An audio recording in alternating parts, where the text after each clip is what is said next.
Bah. Bonjour à tous, alors petite vidéo de contrôle parce que j'avais un petit clong de temps en temps un peu suspect en roulant, donc il me semblait venir de l'arrière et je me suis souvenu que lorsque j'avais commencé les travaux, j'avais pas de clé dynamométrique et donc j'avais resserré les fixations du train arrière un petit peu à la one again, c'est-à-dire sans vérification du couple. Donc j'ai redémonté le truc pour revérifier tout ça. Donc en fait, quand on démonte le train arrière, pour sortir le ressort de suspension, le ressort de suspension qui est là, donc en fait il faut désaccoupler l'amortisseur, il faut le désaccoupler du bras de suspension par un écrou qui se trouve ici, et puis donc là qui est sur le bras, et puis l'écrou du haut qui lui est sur la caisse.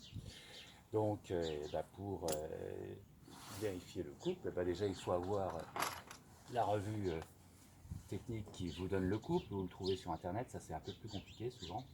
Donc la clé dynamométrique c'est ça, donc là il y a la vis de réglage. Pour la vis du haut c'est 9 décanewtons, 90 newtons. Donc pour le serrer, normalement on le fait par l'intérieur, hein, donc j'ai mis une clé pour bloquer l'écrou intérieur. Et là je vais régler le couple par la vis. Normalement ça se fait plutôt par l'écrou plutôt que par la vis, mais ça fait rien. Ça marche aussi quand même, ça bouge pas. Et donc là on a bloqué la position, on serre et on va entendre.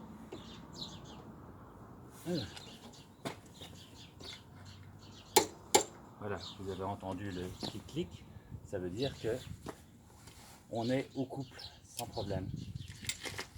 Donc c'est bon, donc j'ai vérifié mon couple de la fixation sur caisse, de la fixation sur le bras.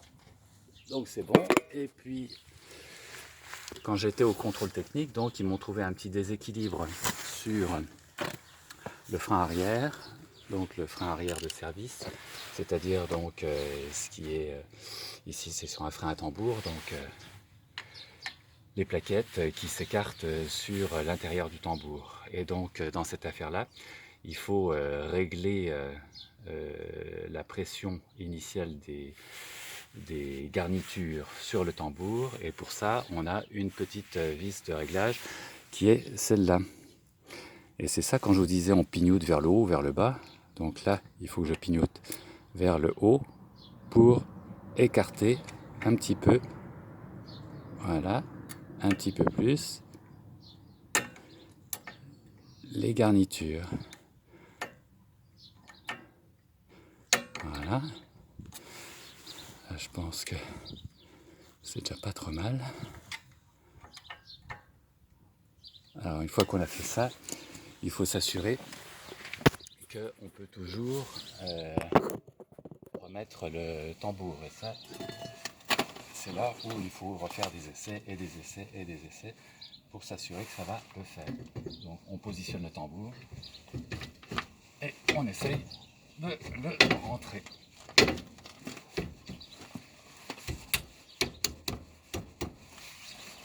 Alors, il faut toujours forcer un petit peu. Et c'est après, quand on essaye de le faire tourner, qu'on voit si c'est trop ou pas assez. Donc là, ça tourne. Ça tourne quand même pas des masses. Donc là, je pense que j'ai serré un petit peu trop. Donc je vais redesserrer jusqu'à trouver quelque chose qui me donne un frottement, mais pas trop fort. Et après ça, remontage du tout, essai, et puis ma foi, ça devrait être bon pour ce côté-là. Et je ferai la même chose de l'autre côté. Voilà, allez, bye.